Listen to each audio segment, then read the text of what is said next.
नमस्कार, रुचकर स्वाद यूट्यूब चॅनलमध्ये तुम्हा सर्वांचं मनापासून स्वागत आहे। तर थंडी म्हटलं की काहीतरी गरमागरम झणझणीत असं खावं वाटतं। तर आज आपण तिखट खमंग असे शेंगोळे बनवतोय। ते इथं वाटण्यासाठी घेतलेला आहे। हिरवी मिरची तिखट असावी, 3 कांडी लसण, 1 चमचा जिरे आणि भरपूर अशी कोथिंबीर। तर हिरवी मिरची तुमच्या आवडीनुसार घेऊ शकता। आता इथे मिक्सरच्या भांड्यामध्ये हे पूर्णच लसण टाकून घ्यायचं आहे। हिरवी मिरची, कोथिंबीर आणि जिरं याचं भरड वाटण करून घ्यायचं किंवा थोडंसं ओबड-दोबड असं ठेवायचं आहे। खूप बारीक पेस्ट न करता। इथे तुम्ही लाल मिरचीचा सुद्धा वापर करू शकता आणि हिरवी मिरची वापरताना तिखट म्हणजे झणझणीत असावी, म्हणजे शेंगोळे जे आहेत ती चवीला खमंग असे होतात। आता इथं वाटून घेतल्याच्या नंतर पिठं घेऊया। तर इथं 1 ग्लास गव्हाचं पीठ घेतलेलं आहे। हे पिठं चाळून घेतलेत। 1 ग्लास ज्वारीचं पीठ घेतले, समप्रमाणात घेतलेलं आहे आणि पाव ग्लास बेसन पीठ घेतलेलं आहे। तुम्ही अर्धा ग्लास सुद्धा टाकू शकता, पण इथं एवढं प्रमाण एकदम परफेक्ट असं होतं। आता हे सर्व पीठ याच्यामध्ये टाकल्यानंतर हे बघा अशा प्रकारे हे वाटण तयार करून घेतलं। याच्यामध्ये पाण्याचा वापर बिलकुल मी केलेला नाही। तुमच्या आवडीनुसार तुम्ही करू शकता, म्हणजे जास्त बारीक हवं असेल तर तुम्ही बारीक सुद्धा वाटून घेऊ शकता। आता इथं पाव चमचा हळदी पावडर टाकून घेतलेली आहे। 1 चमचा मीठ टाकून घ्यायचं आहे आणि हे वाटण आता आपण चमच्यानं मोजून घेऊया, म्हणजे परफेक्ट प्रमाण कळेल। नाही तर काय होतं, बऱ्याच वेळा हिरवी मिरची तिखट जर असेल ना, जास्त जर झालं तर खावंसं वाटत नाही। त्यामुळे चमच्याने मोजून घेतले की थोडासा अंदाज येतो। तर इथं आपण 3 चमचे टाकून घेऊया। तर 1 चमचा टाकून घेतलेला आहे, जरा बऱ्यापैकी भरून घ्यायचा आहे आणि हे बघा अशा प्रकारे। तर 3 चमचे टाकून घेतल्याच्या नंतर थोडंसं वाटण आपण बाजूला ठेवणार आहेत, म्हणजे आपण फोडणीसाठी ते वापरायचं आहे। आता हे 3 चमचे टाकलेलं मिक्स करून घ्यायचं आहे आणि पूर्ण पिठाला मिक्स झाल्याच्या नंतर थोडंसं चेक करायचं आणि जर का कमी वाटलं तर आपण अर्धासा चमचा किंवा 1 चमचा याच्यामध्ये ॲड करू शकतो। बऱ्याच वेळा ना हिरव्या मिरचीचा अंदाज येत नाही आणि नंतर तिखट झाल्यानंतर काहीच करता येत नाही। त्यामुळे थोडंसं तिखटाचं प्रमाण कमी असलं तरीही चालतं। आता हे पूर्ण पिठामध्ये व्यवस्थित असं चोळून घ्यायचे। हे शेंगोळे करताना कुठले मसाले लागत नाहीत किंवा जास्तीचं काहीही वापरायची गरज नाही, म्हणजे साहित्य अगदी सहज आणि खमंग झटपट ही रेसिपी होते। आपल्या घरात तरी ना आवडीने हे शेंगोळे खाल्ले जातात, म्हणजे असं नाही की स्वयंपाकाचा कंटाळा आलाय म्हणून केलेत, पण एखाद्या दिवशी ना आवर्जून हे शेंगोळे आपल्या घरामध्ये होतात। थंडीच्या दिवसामध्ये ना गरमागरम शेंगोळे खायला मजा येते, मस्त झणझणीत असे आणि गरमागरम। तर थोडंसं पीठ चेक करून घेतलेलं आहे मी। तर थोडंसं याच्यामध्ये ना तिखटाचं प्रमाण कमी वाटते, त्यामुळे आपण इथं परत अर्धा चमचा जे वाटण करून घेतलं होतं ते टाकून घ्यायचं आहे आणि थोडीशी कोथिंबीर टाकून घेतलेली आहे। याच्यामध्ये परत अर्धा चमचा मीठ टाकून घेतलंय। ही पद्धत का वापरायची, तर डायरेक्ट जर आहे असं पीठ मळून घेतलं ना तर मग काही कमी पडलं तर परत त्यामध्ये मिक्स होत नाही। त्यामुळे एकजीव असं करून घ्यायचं, पीठ चेक करायचं थोडंसं आणि जे पण काय कमी आहे ते आपण याच्यामध्ये ह्या स्टेजला ॲड करू शकतो। आता इथं थोडंसं पाणी टाकून आपण हे पीठ छान असं मळून घ्यायचं आहे। बऱ्याच वेळा फक्त गव्हाचे शेंगोळे बनवतात, फक्त ज्वारीचे शेंगोळे बनवतात, ज्याचे त्याच्या आवडीचा प्रश्न आहे, पण मिक्स पिठाचे शेंगोळे चवीला खमंग आणि मस्त असे लागतात।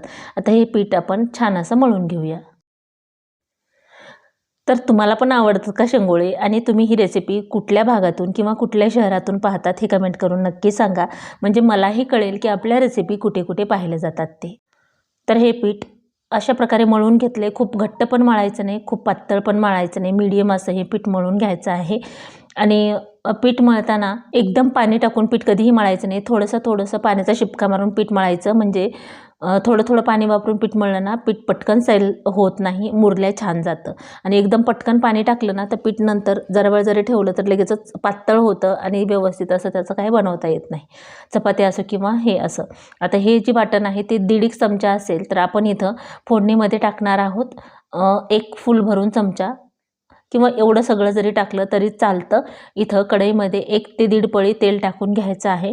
आता याच्यामध्ये ना आपण जिरे वाटून घेतले, त्यामुळे इथं फोडणीला काहीही टाकायची गरज नाही, ह्या वाटणामध्ये जिरे आहेत। आता तेल हलकंसं गरम होऊ द्यायचं आहे। खूप कडकडीत गरम झालं ना तरी पटकन करपलं जातं वाटण किंवा ठसका खूप होतो घरात तिखट मिरची असल्यामुळे। मग थोडंसं तेल गरम झालं की हे वाटण याच्यामध्ये टाकून घ्यायचं आहे। तर 1.5 चमचा वाटण मी इथं वापरलेलं आहे, तर सर्वच वाटण आपण इथं वापरलेलं आहे।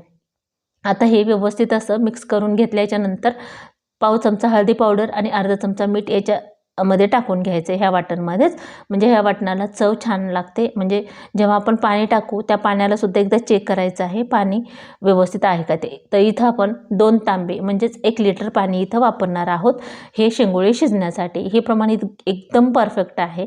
मी प्रत्येक वेळी ना पाण्याचं प्रमाण का सांगते, तर आपल्या मैत्रिणी असतील किंवा छोट्या नवीन शिकणाऱ्या मुली असतील त्यांनासुद्धा ही रेसिपी बनवायला यायला हवी, त्यामुळे मी प्रत्येक वेळी पाण्याचं प्रमाण हे आवर्जून सांगते.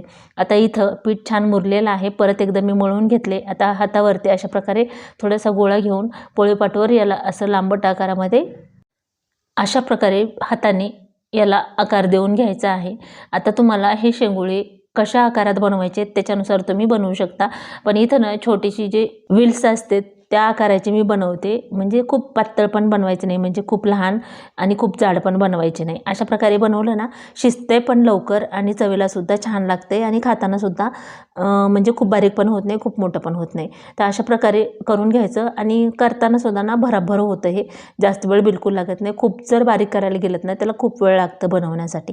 जास्त व्यक्ती असतील ना तर मग आपण किती बनवणार, तर अशा प्रकारे जर बनवलं तर भराभर होतं. थोडंसं जाडीला जरी ठेवलं ना तरीही चालतं.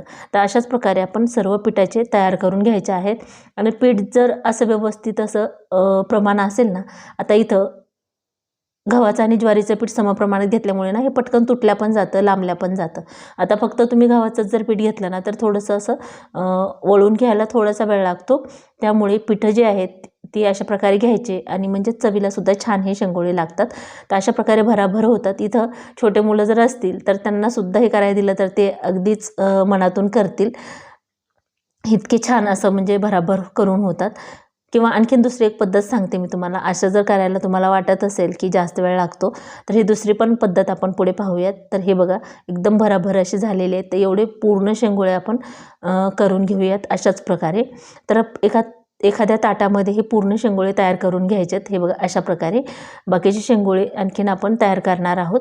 तर हे ताट बाजूला करून घ्यायचं, म्हणजे ना पाण्याला उकळी आली की थोडे थोडे टाकायला बरं पडतं. म्हणजे 1-2 बॅचमध्ये टाकायचे म्हणजे एकमेकाला चिकटत नाहीत. आता दुसरी पद्धत सांगते. असा एखादा गोळा घ्यायचा आणि मध्यभागी हे बघा अंगठ्याने अशा प्रकारे करून घ्यायचं, म्हणजे बालुशाही आपण करतो ना तशा प्रकारे. ही पण पद्धत खूप सोपी आहे, म्हणजे पटकन होतं, जास्त वेळ बिलकुल लागत नाही. आणि बऱ्याच वेळा काय होतं, मोठी फॅमिली असेल ना तर किती म्हणून करणार, तर अशा प्रकारे 1-2 असतील तर भराभर करून होतं. अशा प्रकारे तुम्ही दोन्हीपैकी कुठलीही एक पद्धत वापरून हे शेंगोळे बनवू शकता. तर मी इथं झाकण ठेवलं होतं आणि मीडियम गॅस करून घेतला होता हलकीशी उकळी येण्यासाठी, नाही तर घरामध्ये ना खूप ठसका होतो फास्ट गॅस केल्यानंतर. तर आता इथं उकळी आली, त्यामुळे जेवढे पहिल्यांदा शेंगोळे बसतात ना तेवढे टाकून घ्यायचे आणि 2-3 मिनिट थांबायचं, म्हणजे हे थोडे सेट होतात आणि नंतर दुसरी बॅच टाकायची. असं 1-2 बॅचमध्ये टाकून घ्यायचे. आणि जर का तुम्हाला वाटलंच एकदम सर्वच टाकावी तर गॅसची फ्लेम थोडी मोठी करायची. म्हणजे काय होतं, शेंगोळे टाकले ना पाण्याचं टेम्परेचर कमी होतं किंवा थंड पाणी पडतं, मग त्यामुळे एखाद्या वेळेस चिकटू शकतात. पण असं बिलकुल होत नाही, का आता आपण ना फोडणीमध्ये तेल टाकले त्यामुळे एकसुद्धा शेंगोळे असं एकमेकाला चिकटत वगैरे नाही. तर गॅसची फ्लेम थोडीशी मोठी करायची, म्हणजे व्यवस्थित असं हे शेंगोळे आपले टाकेपर्यंत पाणीसुद्धा व्यवस्थित गरम होतं, म्हणजे पाण्याला उकळी येते. आता हे शेंगोळे जेवढे बसतात ना पहिल्या बॅचमध्ये तेवढे टाकून घेऊया. तर सर्वच शेंगोळे मी टाकून घेतलेले आहेत. आता झाकण ठेवून घेतले 2 मिनिटासाठी. उकळी आली की झाकण काढून घ्यायचं आणि अशा प्रकारे शिजवून घ्यायचं. आता इथं ना व्हिडिओ शूट करण्यासाठी कढई थोडीशी लहान वापरलेली आहे. पातेल्यामध्येच शक्यतो हे करायचं आहे, म्हणजे ऊत वगैरे जाणार नाही. याच्यात पण ऊत जात नाही, पण थोडंसं पाणी कमी होईपर्यंत ना अशा प्रकारे हलवून घ्यायचं. आता बघू शकता हे शेंगोळे जे आहेत ना एकमेकाला बिलकुल चिकटलेले नाहीत आणि एकदम परफेक्ट असं हे प्रमाण झालेलं आहे. चवीला ते इतके भन्नाट होतात ना, लहान असो किंवा मोठे सर्वच आवडीने खातात. तर आता हे झाकून ठेवल्याच्या नंतर बघा साधारण 10 ते 15 मिनटामध्ये हे उकडून होत आहे. जास्त वेळ बिलकुल याला लागत नाही मीडियम गॅसवर.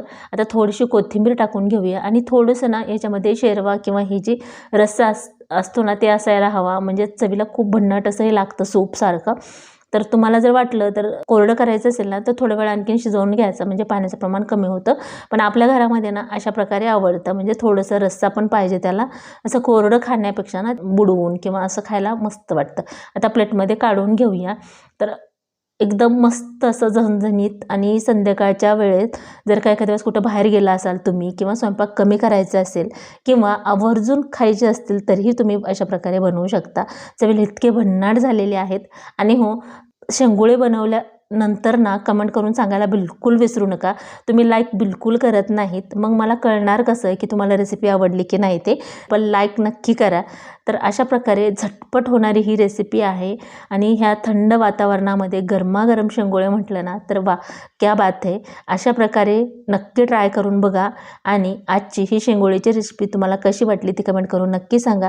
व्हिडिओ आवडला असेल तर लाईक करा, शेअर करा, सबस्क्राईब करा आणि पूर्ण रेसिपी पाहिल्याबद्दल धन्यवाद. चला तर भेटूया अशाच एका छानशा रेसिपीमध्ये.